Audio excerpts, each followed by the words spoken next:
Hi, welcome to our channel where we share the most intriguing stories. When a rugged mechanic inherits a desert home off the grid, he expects peace, not war with a power-hungry HOA. But when drones, forged documents, and midnight trespassers come knocking, one man fights back with tools, tenacity, and a whole lot of legal firepower.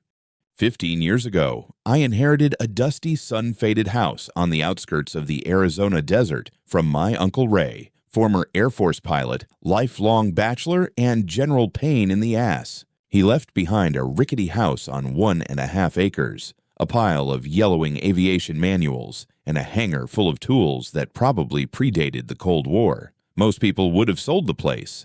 I didn't. I fell in love with its stubbornness. This house didn't belong to any HOA, didn't answer to any board, and didn't give a damn about aesthetic continuity or approved fencing styles. It was just mine, and I liked it that way. The years rolled by, and I turned the old house into a home. New roof, solar panels, a decent garden, and a garage outfitted like an aircraft mechanic's dream. I work remote, fixing and customizing parts for private planes. No boss breathing down my neck, just me, my tools, and the occasional FedEx drop-off with a turbine blade or landing gear sensor. Peaceful, self-sufficient, quiet. That's what this place gave me. Until recently. See, when I first moved here, the land around mine was still mostly cactus and dust. But over time, developers moved in like termites. Houses sprouted up faster than weeds. Cookie-cutter homes with taupe siding and driveways identical enough to give you vertigo. They called the place Silver Trails Preserve. Like slapping a fancy name on it would distract from the fact that it looked like a suburban printer jam.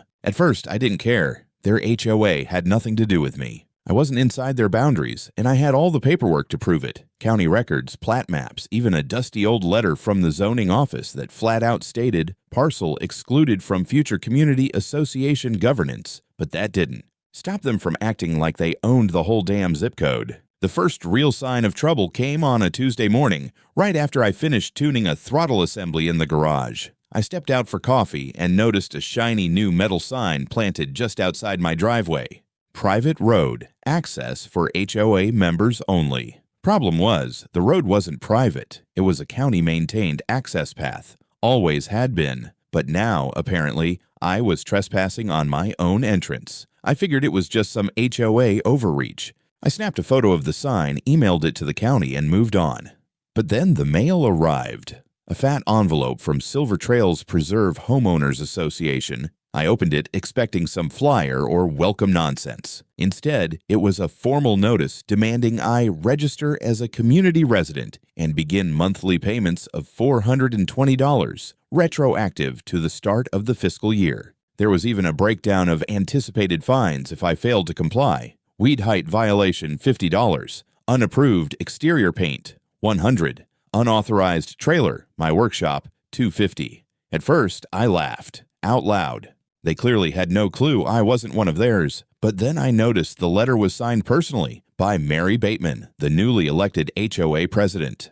I'd seen her once before at a gas station down the road, wearing a visor and yelling at the teenage cashier for not bagging her gluten-free crackers correctly. The type of person who uses phrases like, "We have bylaws in normal conversation." Now she'd set her sights on me. I sent them a reply the same day with scanned copies of my deed, zoning documents, and a firm but polite note stating I was not a member, had never been a member, and would not be paying anything to anyone. I figured that would be the end of it. It wasn't, not even close.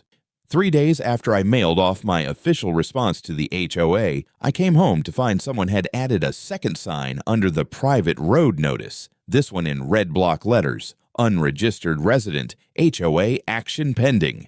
It was bolted to the same post, angled so that it faced directly at my property like some kind of passive-aggressive wanted poster. I stood there for a good 30 seconds, just staring at it, half expecting to hear the Twilight Zone theme music kick in. I yanked it down, tossed it in the back of my truck, and fired off a not-so-polite email to the HOA's generic inbox, attaching photos, a quote from the county's road maintenance ordinance, and a short legal reminder that posting threatening signage on non-HOA property was, in fact, criminal harassment. I didn't bother including pleasantries. If they wanted to escalate, I could escalate. The next day, a drone appeared. I noticed it hovering about 15 feet above my yard as I was walking back from the mailbox. At first, I figured it was some bored kid from the neighborhood, but this drone was no toy. It was high-end, stabilized, and trained on my property like it was filming a military recon op.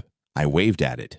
It didn't move. I went inside, grabbed my wrench, came back out, and lobbed it like a baseball. Missed by a mile, but it finally zipped off in the direction of the HOA subdivision. That night, I scrolled through my security camera footage and found 2 separate flyovers from the drone earlier in the day. It had been circling before I ever noticed it. I archived everything and backed it up to cloud storage. If this turned into something uglier, and I was starting to think it might, I'd need every scrap of proof.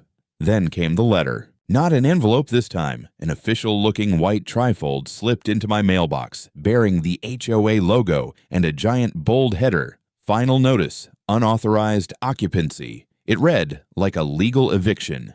The language was threatening but vague, full of buzzwords like non-compliant structure, community encroachment, and revocation of privileges. It accused me of unregistered residential use and stated that the HOA was within its rights to pursue administrative remedy, including law enforcement involvement. My favorite part? Failure to respond may result in civil or criminal liability.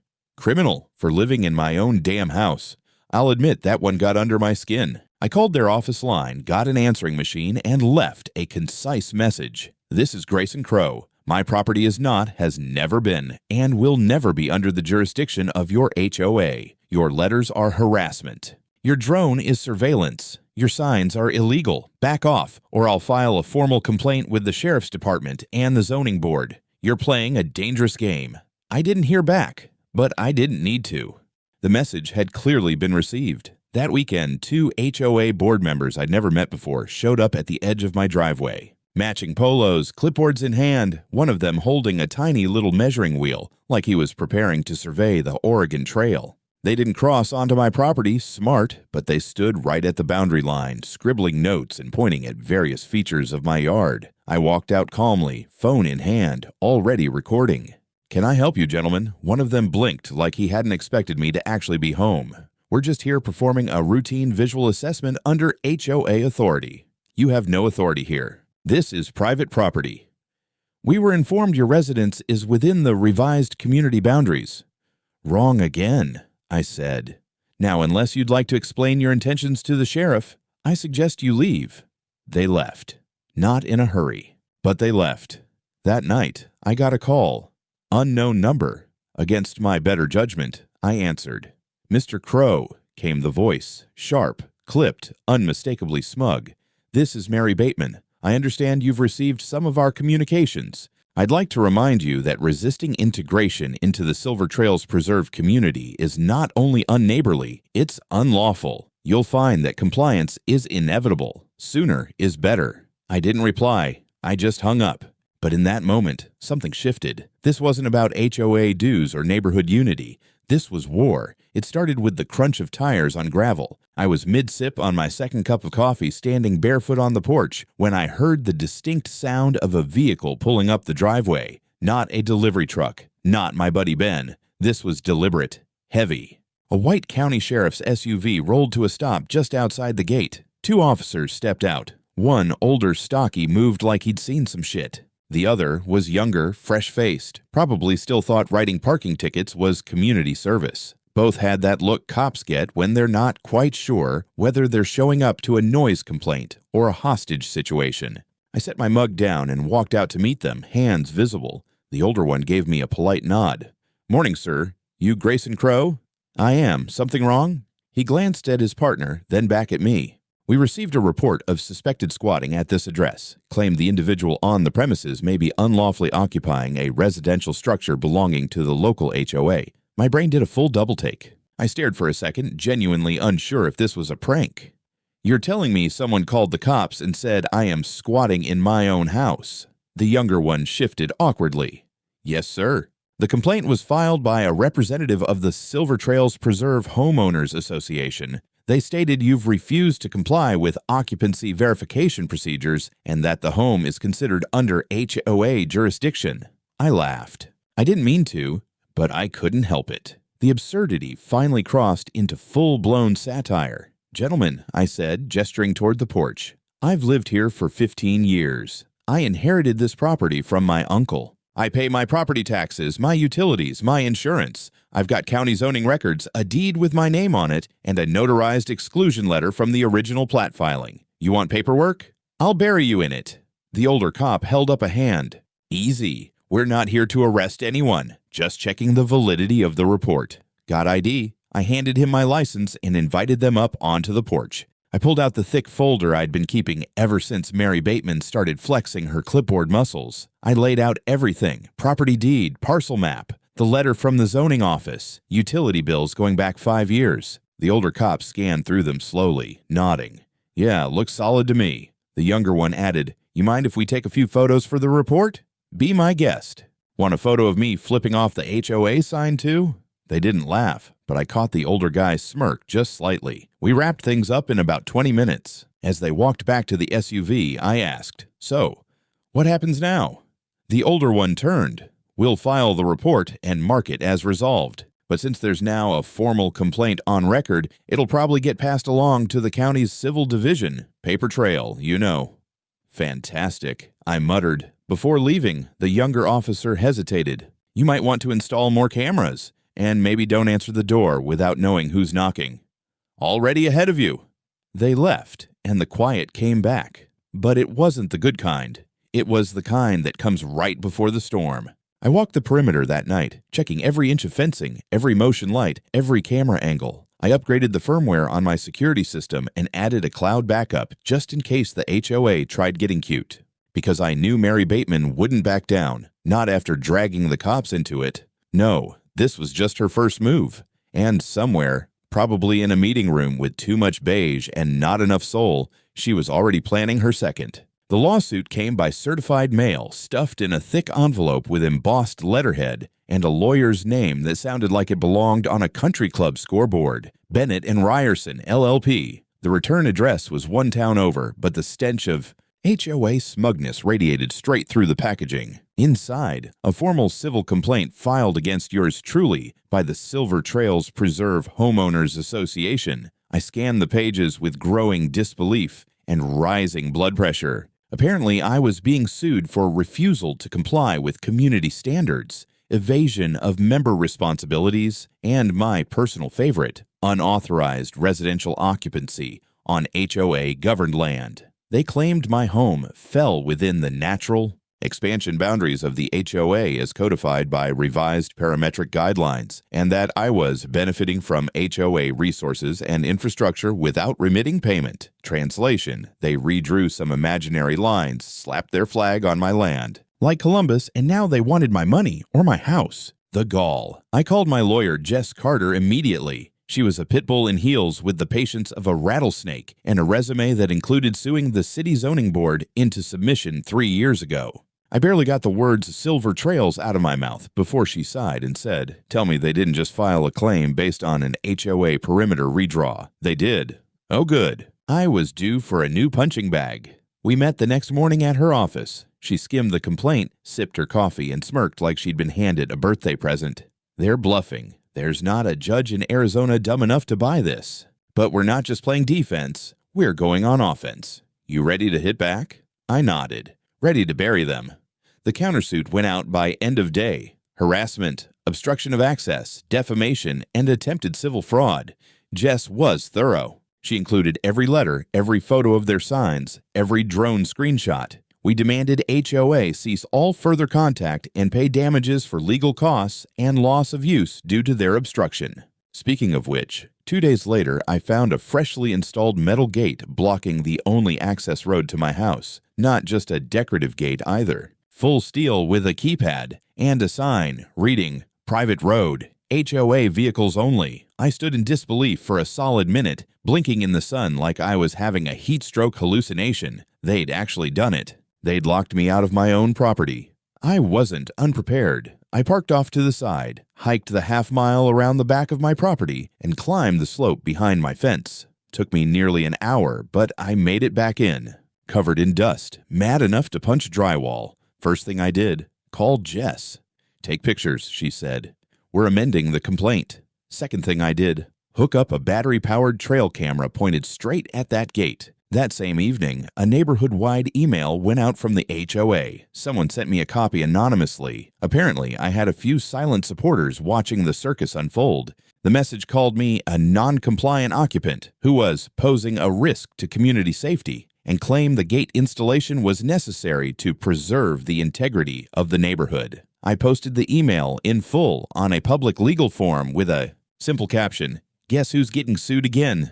Next day, I tried to confront the gate installer, some poor subcontractor just doing his job. When I showed him my deed and pointed to the fact that the road was clearly listed as public access, he shrugged and said he was just following the HOA work order. I took his name and license plate anyway. Jess would want them. And just when I thought it couldn't get more ridiculous, someone, probably Mary herself, had started distributing flyers around the subdivision. They featured an actual photo of my house with the words, "This property is under investigation. Unauthorized resident. Please report suspicious activity." My neighbors, many of whom I hadn't spoken to in years, started giving me sideways looks. I was officially the villain in the HOA's suburban morality play. But I wasn't about to let them write the ending. Not by a long shot. The envelope from the HOA's lawyers arrived on a Thursday. Inside was their key evidence for the upcoming court hearing, a printed map titled Silver Trails Preserve Expanded Boundary, Amendment 3A, complete with a highlighted area that, no surprise, now conveniently included my entire property. Pinned to the corner of the map was a supposed acknowledgement form bearing a barely legible signature next to the words Resident Consent, Raymond Crow, 2009. My uncle's name. My dead uncle's name. I stared at that signature long and hard, flipping back through old documents in my filing cabinet. I'd seen Ray's signature 100 times. On his will, the house deed, old flight logbooks. This one. It was about as accurate as a drunk left-handed fourth grader tracing it from memory. Wrong angle, weird loops, and it was conveniently dated just 6 months before he died, when he was already bedridden and barely able to hold a spoon. I scanned it, compared it to the documents I had, and nearly laughed. This wasn't a mistake. It was fraud. An actual felony-level slap-the-handcuffs-on kind of fraud. I called Jess and sent her everything. She called me back 10 minutes later, already in shark mode. "This is beautiful," she said, voice practically humming with energy. "We've got them. This is textbook forgery. Did you check with the recorder's office?" I hadn't yet, but I drove there the same day. The clerk, a sleepy older guy named Alan who wore bifocals and smelled faintly of printer toner, pulled up the records. As expected, there was no filing, no record, no plat amendment with my parcel included. In fact, the last formal zoning map from the county had my property clearly marked as excluded from any community or association overlay. I requested a certified copy of the plat, and Alan even stamped the corner himself, shaking his head. You'd be amazed how often these HOA types think they can outsmart land records. They forget government paperwork's like a cockroach. It survives everything. The next day, Jess filed a motion demanding that the HOA produce the original signed consent form. She also submitted a fraud complaint to the county DA's office, complete with signature analysis and a side-by-side comparison of Ray's real signature and the forged one. But we weren't done. I started digging deeper. If they were bold enough to forge a document, who knows what else they'd faked.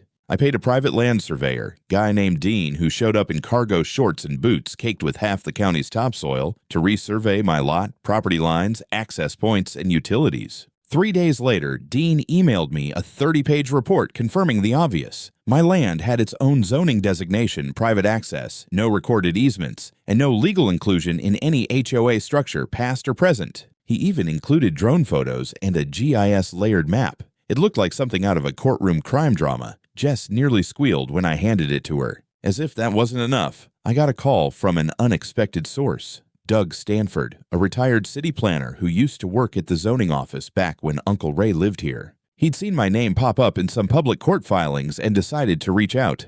"I remember that parcel," he said. "Raised hell during the expansion plans in '09. Your uncle practically chased our staff off with a wrench when we brought up joining an HOA. Sounds about right." He filed an exclusion request with the planning board that year, and it was approved. Full exemption. He even had a letter of recognition signed by the board chair. Should be in the archive. I'll see if I can find it. He did. and when I got a scan of it 2 days later, I had to just sit down and take it all in. My uncle had officially filed a letter rejecting HOA inclusion, and it was acknowledged and stamped by the board months before the forged consent form was supposedly signed. We had them cornered: forgery, fabricated boundaries, false legal claims. But the best part? The HOA didn't know we had this yet. Let them walk into court thinking they held the winning hand. I couldn't wait to watch their faces when we flipped the table. It was just past midnight when my motion lights blinked on. Normally, I wouldn't think much of it. The desert is full of things that scurry, hop, or slither in the dark. But this time, I was already awake, working on a repair schematic for a custom landing gear, and the light timing was off. It stayed on too long, way too long for a rabbit or a breeze. I muted the music, pulled up the camera feed, and there they were. 2 figures ducking low near my southern fence line, one tall, one shorter. Both dressed in dark clothes, the shorter one with a bulky bag slung over her shoulder. I zoomed in, enhanced the night vision view, and just stared. Mary Bateman and her lapdog, the clipboard carrier I'd seen lurking at the gate installation.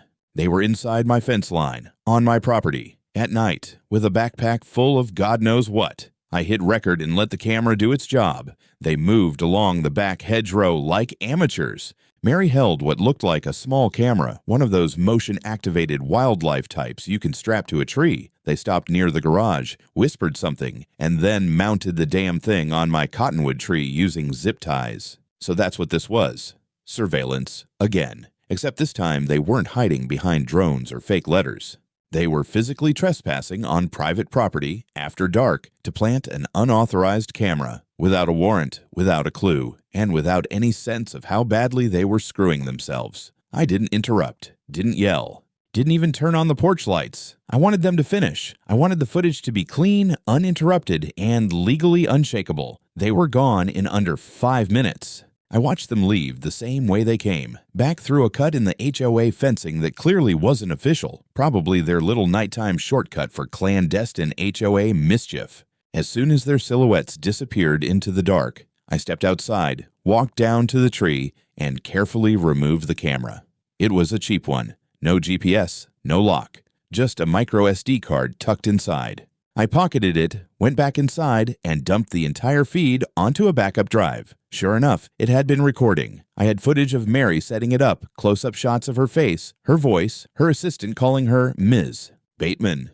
You couldn't ask for a better confession if it came notarized. The next morning, I walked into the sheriff's office with a flash drive in hand. Deputy Reynolds, the older cop who'd responded the first time, looked up from his desk and sighed when he saw me. "Please tell me you're not here to report drone attack squirrels." I smiled grimly. Worse, illegal surveillance and criminal trespassing. His expression sobered when I explained. I showed him the footage, the stills, and the SD card. He called in a colleague, and I repeated the story. By the end of it, both men were stone-faced. "This is a Class 1 misdemeanor minimum," Reynolds muttered. "If she accessed your property with intent to surveil, that bumps it." And the assistant. Same charges unless he turns on her.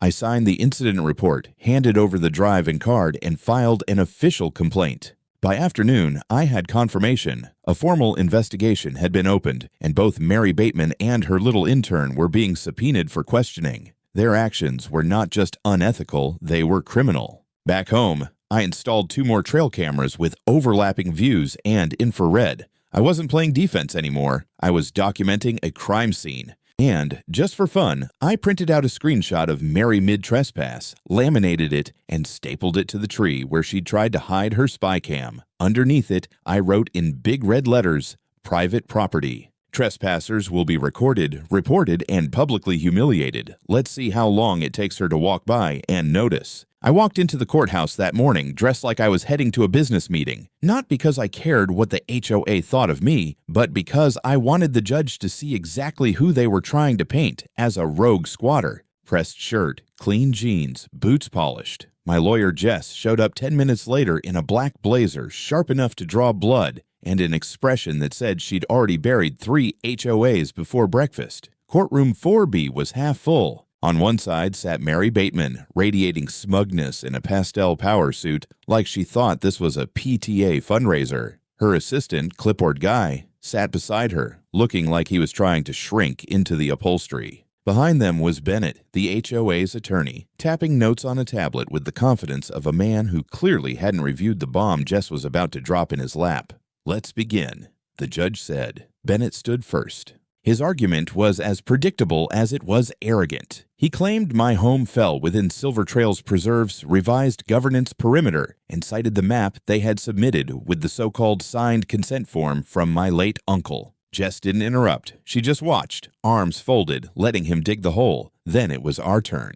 Jess rose, adjusted her collar like she was clocking in for work, and calmly said, "Your Honor, the document the plaintiff submitted is fraudulent." The room went dead silent. She walked the court through the evidence like she was giving a TED Talk. First, she introduced the original zoning plat, certified, time-stamped, and showing my property outside HOA boundaries. Second, she presented a side-by-side comparison of my uncle's signature on his will versus the scrawl on the so-called consent form. It wasn't even close. Third, she submitted the letter from the county zoning board, written in 2009 and signed by their chairman, confirming that my uncle had formally rejected HOA inclusion, a document pulled from the county archive and bearing the official seal. Mary's smile cracked for the first time. Then Jess moved to the surveillance camera incident. She handed the judge stills from the video. One showed Mary on my property at night, mounting a device to my tree. Another showed her assistant handing her the gear. She explained the setup, the motion lighting, the camera timestamps, and how the feed had been turned over to the sheriff's office. The judge leaned forward. "Let me get this straight," he said slowly. The president of the HOA broke onto the defendant's property at night to plant an unauthorized surveillance camera after submitting a forged document claiming that same property belongs to them? "Yes, Your Honor," Jess said, as calmly as if she were reciting the weather. "We have filed both a criminal complaint for trespass and a civil countersuit for harassment, defamation, and attempted fraudulent annexation." Bennett tried to object, something about misinterpretation of administrative boundaries, but the judge shut him down hard. "You'd better be prepared to explain why your client submitted a document with a dead man's forged signature," the judge snapped. Mary's face was frozen now, the pastel mask gone rigid. Her assistant was visibly sweating, his eyes bouncing between us like a cornered animal waiting to bolt. Jess leaned into the final blow. "And one more thing, Your Honor. We have a sworn statement from a retired city planner, Mr. Doug Stanford, who personally handled the zoning exemptions on that parcel. He's prepared to testify that the HOA's map is fictitious and was never approved by the Planning Commission." The judge looked over the file, silent for a long moment. Then he closed it slowly, like it physically pained him to touch this much idiocy. "This case," he said, "has crossed the line from civil nuisance into criminal misconduct. Court is adjourned pending further review. Ms. Bateman, Mr. Bennett, you are both advised to retain criminal counsel." I didn't smile. I didn't gloat. I just turned slightly, caught Mary's eye, and gave her the same polite nod she'd given me when she first told me compliance is inevitable. Turns out, so is karma, especially when it's backed by a hard drive and a very pissed-off mechanic. I was back in courtroom 4B a week later. This time, it wasn't just a hearing. It was a reckoning. Word had spread like wildfire after the last session. Half the neighborhood must have taken off work to watch the fallout. Every bench was filled. A local reporter from Channel 5 News even showed up with a notepad and a look of barely contained bloodlust. Jess sat beside me, flipping through a folder like she was reviewing lunch options, while I sipped stale courthouse coffee and tried not to look too smug. Across the aisle, Mary Bateman had lost her pastel armor and now wore muted gray, like she'd dressed for a funeral, possibly her own. Her lawyer, Bennett, was present but pale, clearly regretting every decision that led him to this courtroom. The clipboard assistant was nowhere in sight, probably lawyered up or fled to Idaho. The judge entered, and within minutes, it was clear we weren't here for roundtable discussion. He didn't waste time. "I have reviewed the evidence submitted by the defendant's counsel, including verified documents from the county zoning office, forensic signature analysis, sworn witness statements, and photographic and video proof of unlawful surveillance. I've also reviewed the criminal complaint filed against the plaintiff." He paused. The room was dead silent. Even the reporter had stopped scribbling.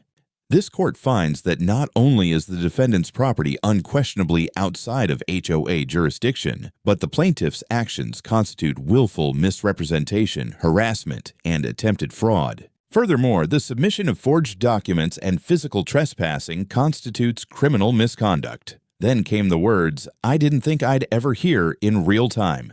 Bailiff, take Ms. Bateman into custody. You could feel the oxygen leave the room. Mary's eyes went wide. Your Honor, this is a misunderstanding. I was protecting our community. He wouldn't follow the rules. The judge didn't flinch. You submitted forged documents to this court, unlawfully entered a private residence, and attempted to exert control over land you had no legal claim to. That's not community leadership. That's criminal behavior. The bailiff was already behind her, handcuffs out. Mary twisted, sputtering some kind of protest, but her lawyer just sat there like a statue. No one stood up to defend her. No one cried injustice. Hell, no one even looked surprised. She was cuffed and escorted out the side door like every other person who thinks they're untouchable, until they aren't. And it wasn't over. The judge turned back to the room.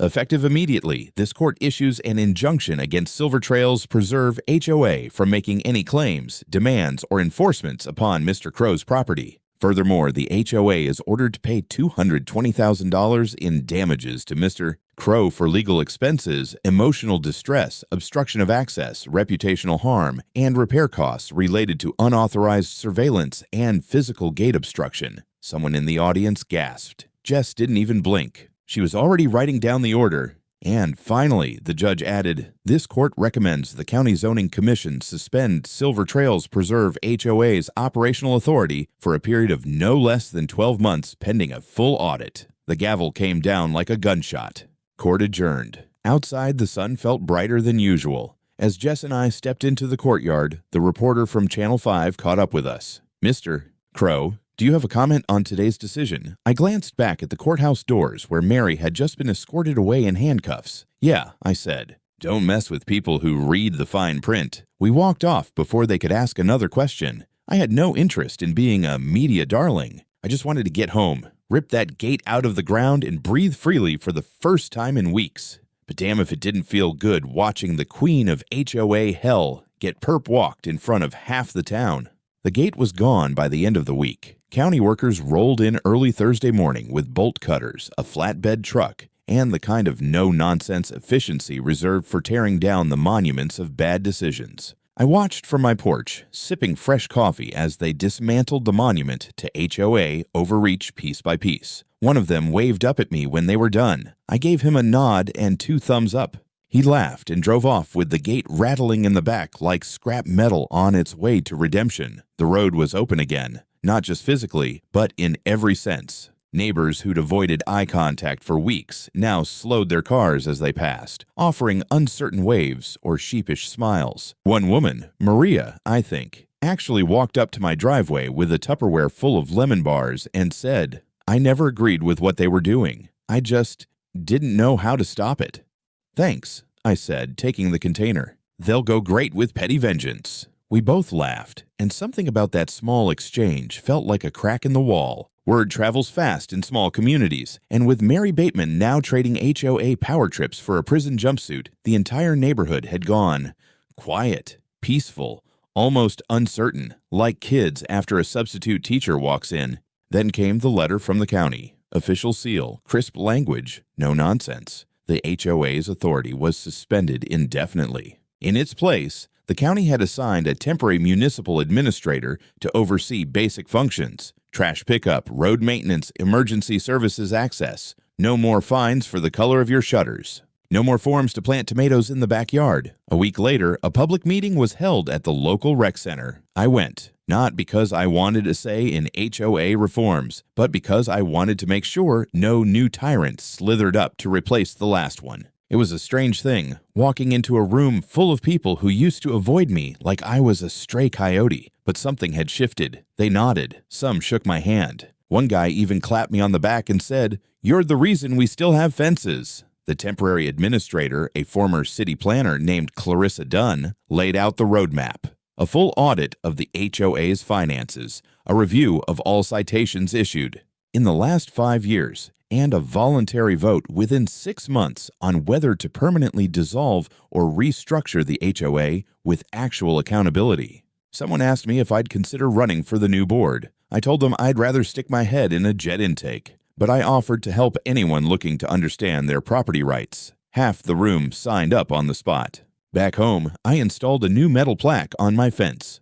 Nothing fancy, just bold black letters on brushed steel, 15 years on this land. I built it, I fixed it, I fought for it. You didn't let me in, you don't get to kick me out. It felt good. Not spiteful, just true. The neighborhood had changed, not just the paperwork, not just the signs, but the people too. And for the first time in a long time, it felt like mine again.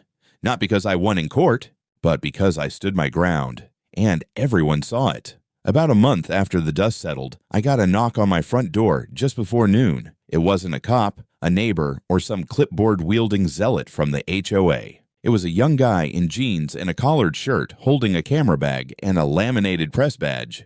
"Grayson Crow," he asked. "I'm with the Arizona Sentinel. Mind if I ask a few questions?" I considered slamming the door. Old habits die hard, but something in me said screw it. I nodded and invited him to the porch. He sat where Mary's little spy cam used to hang and pulled out a recorder like he was about to interview a war hero. He'd read about the case through court filings and heard rumors of a rogue HOA takedown. Apparently, word had spread beyond the county. I gave him the short version, facts, not drama. But when I finished, he just stared at me for a beat and said, "You're kind of a local legend now." "Great," I muttered. "Do I get a statue or just more weird stares at the grocery store?" He laughed. "Neither.